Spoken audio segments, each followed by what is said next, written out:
Do you ever dream of going on long win streaks in ranked? Imagine how good it would be to go on a 32-0 win streak. Well, the players at version 1 don't have to imagine. They swept the entire GC championship going 32-0, not dropping a single map against any team.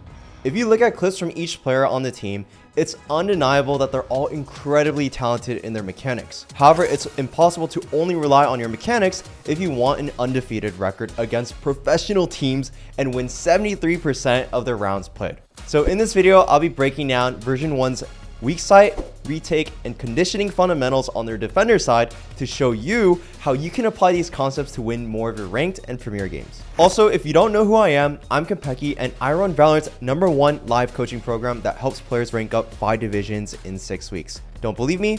Daiki went from being hard stuck in Gold 3 to Plat 3 in just a week of the season start. Another student, Angelic, went from being hard stuck in Diamond 2 on his main to hitting Immortal on his alt account in just 9 days. 3 weeks ago, we opened up 50 spots for Season 15 of our Immortal roadmap program, and already only 12 spots are remaining. Probably less by the time this video goes out. So if you're interested, make sure to book a free call with me and my team to see if you'd be a good fit with the link down below. Most people who see version 1 success think it's down to their star players fragging out, which is easy to think about when you see the numbers that players like Floor and Sarah put up. When you dive into what makes them tick, it's much more than that. Think about your games. If you run out and try consistently out-aiming everyone, you're still one bad game away from trolling the game for your team. It's the same at a pro level. There are only so many kills player go kill can work until they just get shut down. As such, version 1 is one of the most disciplined teams playing right now. While their firepower still wins them games, their discipline, not out-aiming, cements their undefeated record. Version 1 champions 3 fundamental areas of their game that lead to their unbeatable defense. Perfect discipline on understanding weak versus strong site, their strong retake fundamentals, and their ability to condition the opposing team. Let's first talk about V1's weak site fundamentals. In every round, the map is split into 2 sides. A stronger side and a weaker side. One with 3 or more players and one with 2 or fewer. Your goals and how you use your utility and react should tie into which side you're starting on. Version 1 knows that if any other players on the weaker side of the map die, the other team can instantly win the fight against the lone defender or even take the open site. Players on the weaker side play safer and use utility faster to delay the attackers, while the players on the stronger side, where it's less of a problem if players die, should be looking to get picks and control over the map. We can see this perfectly in the first round of their final match against Complexity on Bind. Version 1 is playing a 4-1 B stack, playing to retake A. We'll discuss why they're doing this later. Noya is defending A alone. She understands that the risk versus reward of her even trying to get a kill doesn't make sense, and all she has to do is delay, survive, and be ready for the 5v5 retake. We can dive into this by examining how Sarah plays Sage on B. Most often she's playing on the weaker side with Alexis on Sky. On rounds where it's only 2, she'll 1. Use her slows much faster to delay the attackers. 2. Use her walls instantly to make it easier to play a 2-man setup with Alexis. Or 3.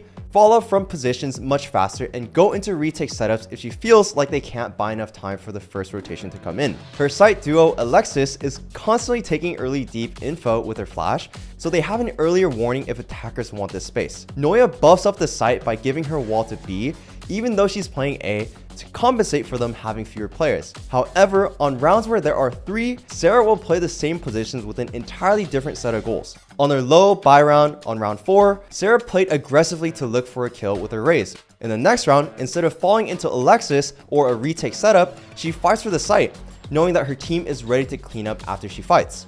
They take this to the next level by playing mind games with this concept. For most of the first half, they play weak side B, and Complexity sees her use her wall early and start associating one with the other. Sage wall B means weak side B. Finding the other team's setup is the most significant part of attack on Valorant. So if version 1 can control the attacker's expectations, they can do a lot with it. After 8 out of 10 rounds being weak side B, V1 switched it up by moving Floor to B, while still faking all the same tells that the setup is standard. On round 11, the wall hookah has always meant that Sky is playing for info on long, except now they play a strong setup on long to punish the players that might try and make that read. In the very next round, they make a similar play. They do the same wall to take the orb, but this time they put Sarah with the op on top of it. again punishing players who might think they can take that space for free. After version 1 tries a shower crunch, Sarah's left alone again, making this go from the strong side to the weak side. Her goals shift again, and she ultimately wants to survive here and knows that she shouldn't try and fight for the site. To recap what we've learned so far, peeking to try and get a kill when playing alone is not worth it. Delay with util and play retake. If you're on the weaker side, it's much more important to get early info with utility or peeking safely, for example with a jiggle peek or a jump spot. If you're on the stronger side and have long range util, give a lot to the weaker side to help them. If the enemy team expects an area to be weak, you can fake what you've been doing to make it look like that and put a sneaky passive operator there to punish them. On the stronger side, take more risks and look to be the players that win the round.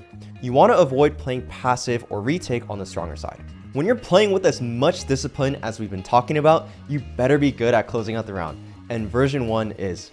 They're extremely efficient when retaking the site, and they have a few tricks up their sleeves to let this happen. So what do they do differently? Number 1, they do everything they can to delay the spike plant but hold onto key retake utility. Number 2, they always try and retake on the spike tap, even if a player isn't quite ready to go in. And 3, Floor makes so much space on these rounds and the team scales perfectly around her.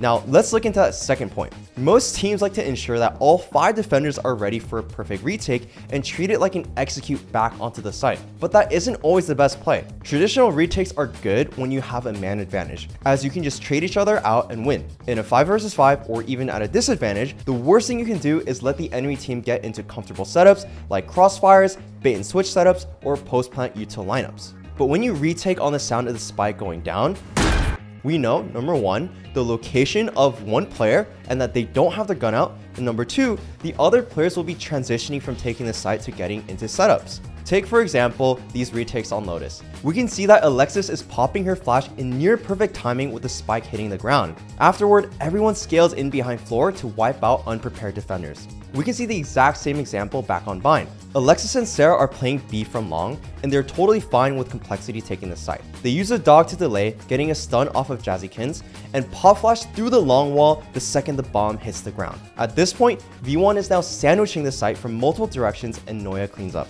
We can look a few rounds ahead for an even more aggressive example. Sarah gets a perfect delay with her wall and both slow orbs, allowing Mel to use her cascade to make space for her and Floor. In this round, version 1 is already stacking the site as Complexity gets into it, completely shutting down their execution. Let's rewatch that first round and put everything together. Noya leaves the site after being pressured and lets her team play the retake. No corner goes unchecked here. They get out of CT with a Roomba headed towards default. Molly and Nade clear out the default with a harbor wall coming up to cut off the defenders, and here's where the really cool play comes in. V1's comp makes retaking easy as they have both a harbor cove and the sage wall. V1 knows this is an OP combo, but it's even more OP when the enemy team doesn't have strong guns. If you thought trying to spam them both down with Vandals was tough, doing it with Ghosts is impossible. The whole round plays around this idea from the start. V1 knows they'll always win the retake on A with this combo, so why even bother playing A? That's why they stack B. We can look at more rounds from the final to close things up and see what makes them tick on defense. Version 1 accidentally adjusts to changing their plans based on the economy and ults of both teams and knows how to condition the other team perfectly. On round 3 of Pearl, version 1 is on an anti-bonus. Most teams will play safe on these rounds, trying to take longer range gun advantages. But version 1 knows they don't have to play like that. They push A main S4, and it's for 3 reasons. They know that if enemies go B, they still have their gun advantage there to do a trademark version 1 retake. If enemies go A, they will absolutely destroy Complexity. And doing this will set the pace and expectation for the rest of the game. Complexity will now be scared of version 1 doing this again, and will want to use more util to get into this space. You'll actually see version 1 doing the same A main take on round 5, in another gun disadvantage, and they get out much faster. When the spike goes down, version 1 plays a retake to perfection. Complexity have done well to clear out art here, make sure there's no one. So just daring her to swing again? Oh no. Now that version 1 has done this round twice, version 1 knows that they don't need to commit the same number of people. Complexity is much less likely to rush main, so version 1 does it again with 3 players. This allows Sova to play B so that there can be more of a chance to win the fight. And notice how Sarah doesn't use her recon immediately on B main. This is because as she's getting baited in, she doesn't want to show that she's playing there.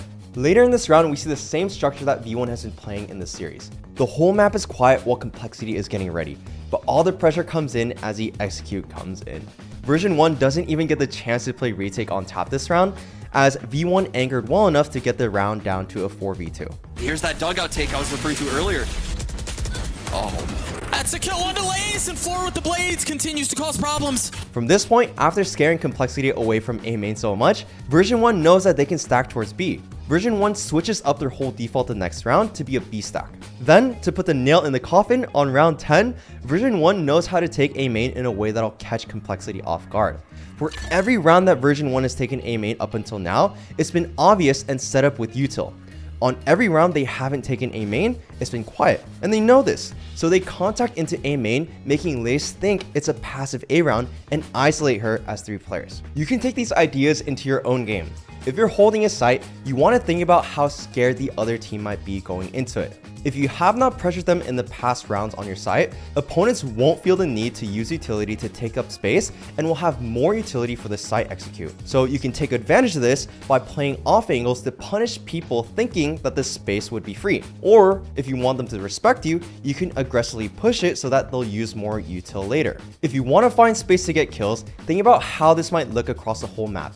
If the other team has been running it down B with no util until they hit the site, taking a peek there as Jet or Chamber is perfect. This is the first time we did a VCT analysis style video, so if you enjoyed watching this, let us know down in the comments below. We can make a future video to take a look at V1's attack side. Thanks for watching.